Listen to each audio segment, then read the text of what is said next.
Hey everybody, this is John for Pioneer Nexus MTG, coming at you with a slightly different video, and that is defining what is the Pioneer format. If you're new to the Pioneer format, it is a non-rotating format that includes all cards from Return to Ravnica and beyond, other than special sets, such as the new Lord of the Rings set and some of the Modern Horizons sets.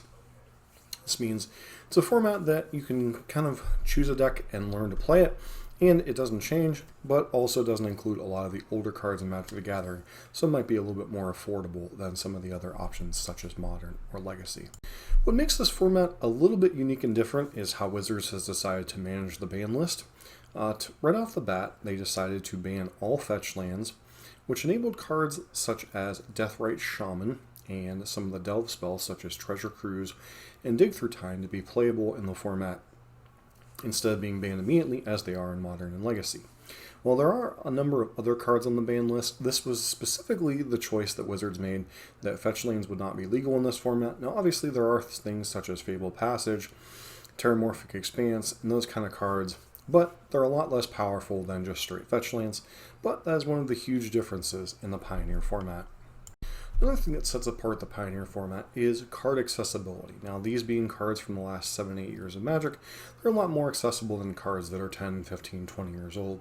You don't necessarily have to go out and buy things like Blood Moons or Chalice of the Voids, or unique cards that are specific to formats like Modern and Legacy that may be a little bit more expensive. Now, that's not to say there are not expensive cards or expensive decks in the Pioneer format, but with it being most cards in the last 5 to 10 years of the Magic the Gathering, the format is quite accessible. In fact, one of the decks, Rakdos Midrange, a lot of the key cards from this deck has actually been printed in the last 2 or 3 years of Standard, and reprints have been done for such key cards such as Thoughtseize and such, making this one of the more accessible formats. Also, this format is a little bit less powered than Modern and Legacy, which means budget decks can perform potentially a little bit better than they would in formats with deeper card pools. One of the other huge pluses of the Pioneer format is the fact that it is a bridge format that is supported by Wizards. Now, currently, this is one of the rotating formats for the regional championships as well as the Pro Tours. So you have access to Standard and Modern, and Pioneer is kind of in the middle of those two, so it's kind of the bridge. In many ways, it's similar to what Modern used to be for Legacy compared to Standard. It is a format that is readily accessible, and a lot of your old cards are somewhat playable in the format. So, it is a format that's kind of a bridge for Magic the Gathering currently, and is supported by Wizards in the competitive formats, whether that be on Magic Online, whether that be in the RCQs and the Pro Tours. And also, it is a format that is being supported on Arena in the form of the format Explorer, which is a bridge to Pioneer, which they are pledging to bring most of the key cards of the Pioneer format to the Arena client, which is the newer client of Magic the Gathering Online.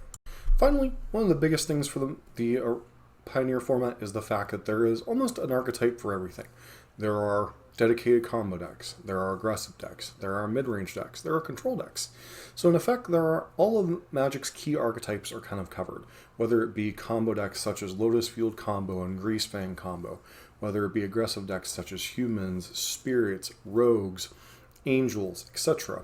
Whether it be decks like Mono Red, other historic decks like Blue-White Control, other historic deck archetypes like Rakdos Midrange, which is a rock-based deck very similar to historic Jund.